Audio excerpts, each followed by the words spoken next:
تو اس پہ جو ایک رد عمل تھا وہاں کی قیادت کا، وہ اب تک ایک خوبصورت قصہ بھی موجود ہے ساری چیزوں میں.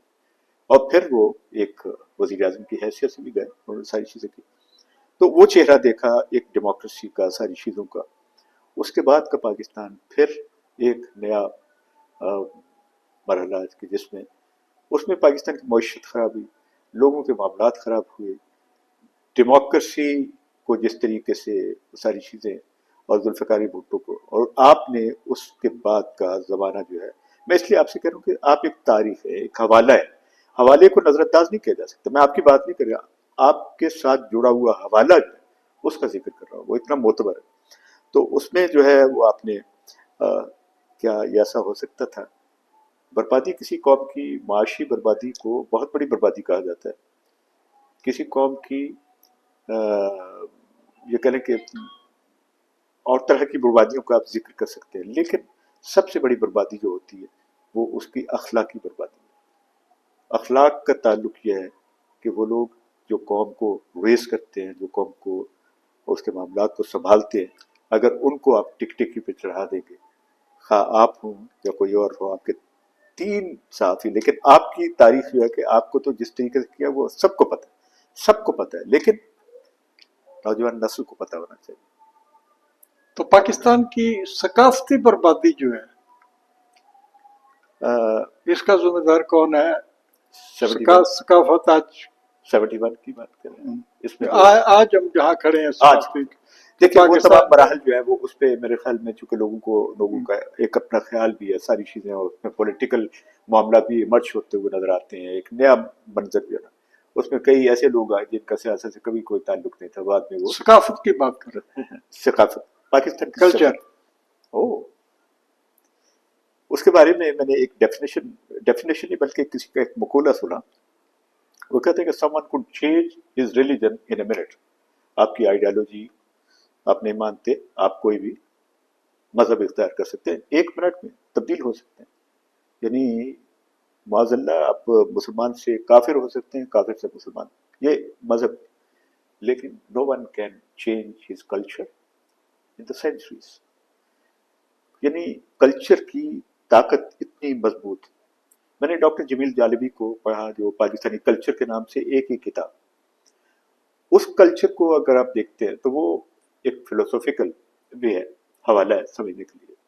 اس کے بعد پاکستان کا کلچر جو آپ کا مختلف ذرائع ہیں، ہمارے پاس جو ٹولز ہیں کلچر کو، میں کلچر سے میری مراد جو ہے جیسے تھیٹر ہے، میں ڈرامہ ہے، ادھر میں آ رہا ہوں، فلم ہے، اس میں میرے ماڈلز بھی ہیں. مثال کے طور پہ اگر آپ شروع کی پاکستان کی فلم کو دیکھیں تو اتنا ایک مضبوط تھا کہ آپ اندازہ لگائیں کہ اس وقت ہندوستان بھی جو یعنی سکسیس ریٹ جو تھا فلموں کا بحیثیت ایک دیکھنے والے کے، ایک ویور کے، میں مجھے اندازہ ہے کہ اس زمانے میں تو ان کے پاس 3 4 5 فلمیں جو تھیں بہت پاورفل تھیں.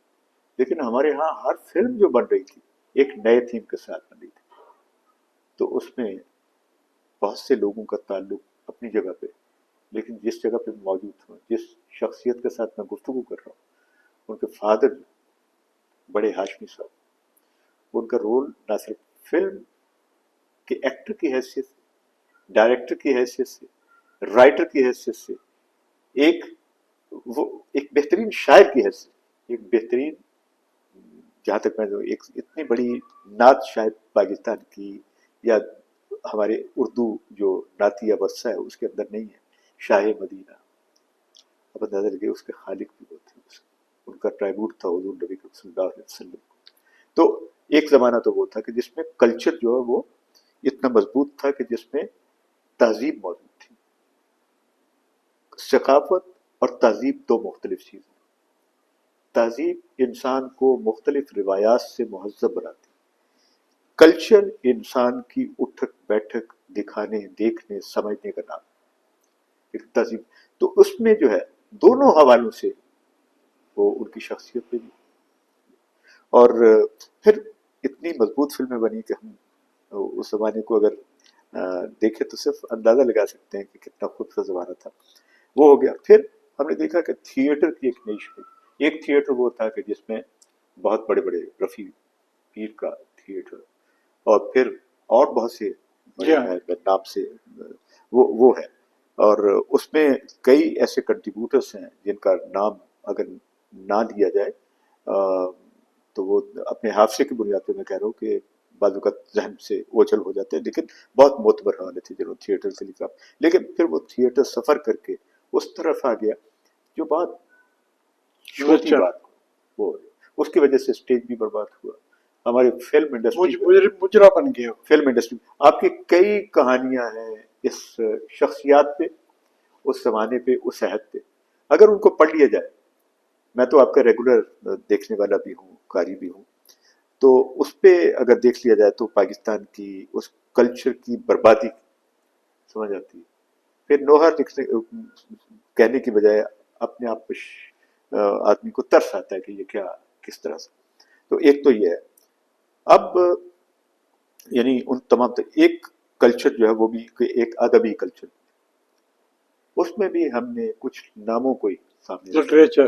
ہاں بالکل لٹریچر کا آج کوئی شاعر کا نام بتائیں، آج کل کوئی زندہ کوئی ادیب کا نام بتائیں آپ کو اگر پتا ہو کہ آج کل کے زمانے میں. ہاں میں نے دیکھا ہے کہ کچھ لوگ اچھی شاعری کرے. اب نام لیں گے نا تو چونکہ کچھ ذاتی بھی تعلق ہے، اور کچھ ایسے بھی ہوں گے جو فوری طور پہ دوسرے دن جو ہے نا آپ کی اس پوڈ کاسٹ پہ لکھیں گے یہ کاظمی بھائی نے تو بہت غلط کہا، زیادتی کی. حالانکہ وہ یہ نہیں سمجھتے کہ یہ ڈفرینس آف اوپینین ہو سکتا ہے، لیکن وہ مخالفت میں. مثال کے طور پہ اگر میں اسلام آباد کے کسی شخص کا نام لوں، وہ بندہ تو بہت ہی دوسرا بندہ لاہور سے جاگ پڑے گا اس کی مخالفت میں. آپ میری بات تو اس لیے نام نہیں میں لیتا. لیکن اگر آپ پہلے کے شعراء کو دیکھیں آپ تو اس میں یقیناً فیض صاحب کا تو فوری طور پہ پاکستان میں بڑی بات ہے نا. وہ تو آپ تاریخی حوالے سے ان کو سیاسی معاشرتی یا ایک انقلابی حوالے سے آپ دیکھ سکتے ہیں. جوش صاحب کا آپ دیکھیے اب ساری چیزیں یہ پاکستان کی اگرچہ انڈیا سے انہوں نے جوش صاحب آئے، کاسمی صاحب، منیر نیازی صاحب، بہت منیر نیازی صاحب از مائی فیوریٹ. جتنا بڑا کنٹریبیوٹر تھا وہ. فراز صاحب ہیں اچھی شاعری کی، ناصر کاظمی، ایسے لوگ ہیں جن کو آدمی کہتا ہے کہ ہمارے ہاں ڈکلائن صرف اسی میں سیاست میں نہیں ہوا، ڈکلائن ادب میں بھی ہوا ہے. ادب میں کلچر کے حوالے سے بات کر رہا تھا، ادب کلچر میں ہی آ جائے.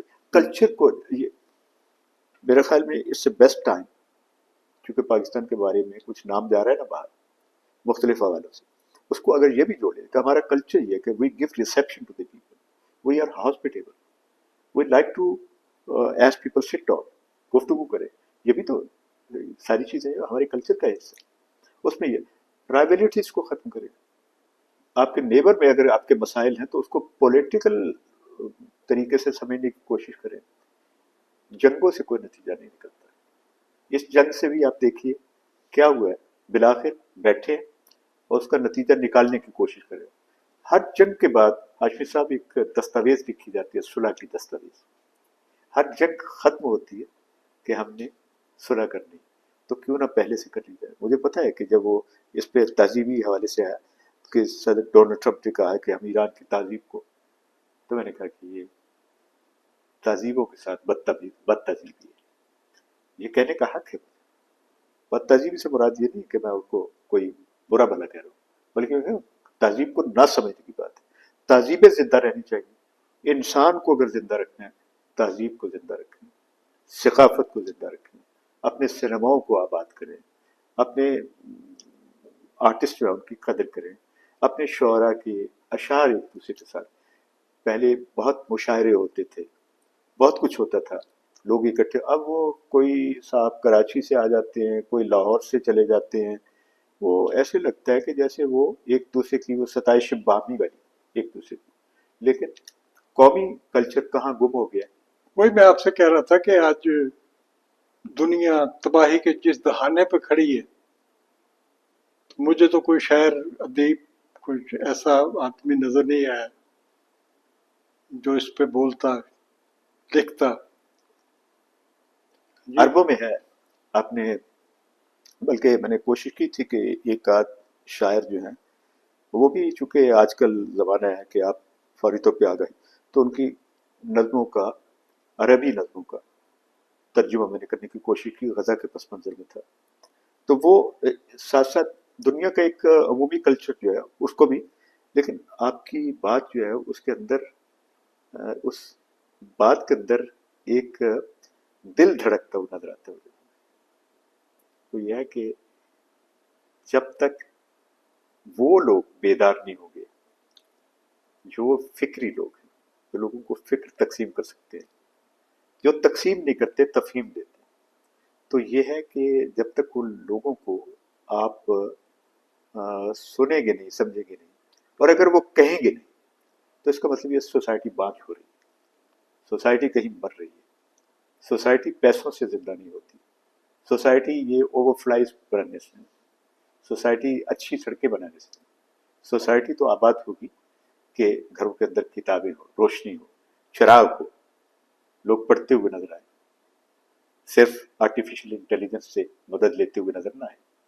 عام آدمی بھی اتنا عالم بننے کی کوشش کر رہا ہے، لیکن طالب علم ہونا سب سے بڑی بات ہے. طالب علم کے لیے ضروری ہے کہ کتاب ہاتھ میں رکھے. کتاب ہاتھ میں رکھے گا تو اس کو پتا ہوگا کہ ہمارا کلچر کیا ہے، تہذیب کیا ہے، خاور نعیم ہاشمی کیا ہے، ان کی جد و جہد کیا ہے. ناظرین، ہمارے ساتھ پاکستانی نژاد American scholar doctor Zulfiqar Kazmi صاحب تھے. ان سے باتیں ہوتی رہیں گی، مزید ملاقاتیں بھی ہوگی. آج تک کے لیے آپ سے اجازت چاہتے ہیں، اور جاتے جاتے آپ سے درخواست کرتے ہیں خاور نعیم ہاشمی آفیشیل یوٹیوب چینل کو سبسکرائب کریں، لائک کریں، دوستوں میں شیئر کریں، فارورڈ کریں. آپ کا بہت بہت شکریہ. Thank you.